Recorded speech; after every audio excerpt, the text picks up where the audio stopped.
একটা ছোট্ট সর্ষে যেটা দিয়ে ফোড়ন দেওয়া হয় কিংবা সর্ষে বাটা খাওয়া হয়, সে একটা ছোট্ট সর্ষে, ওইটাকে দেখবেন যদি আপনি বপন করেন, মাটিতে পোতেন, তাহলে দেখবেন কত সুন্দর, কত বড় ঝাঁকড়া একটা গাছ বেরিয়েছে।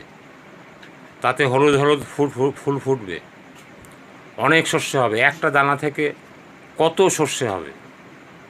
নেটওয়ার্কটায় তাই একটা মানে অমান্য ছেলেকে আপনি মানুষ করছেন, কেউ মানছে না, তার বাঁচার মতো রাস্তা নেই, তাকে তুলে এনে আপনি বপন করে তার ডালপালা মেলিয়ে শস্য সুফলা শ্যামলা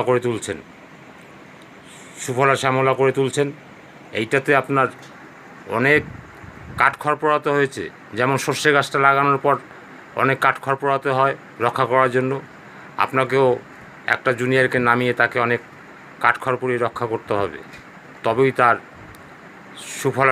সুফলা শস্য শ্যামলা দেখতে পারবেন। এই জন্যই আপনাকে একটু কষ্ট করতে হবে।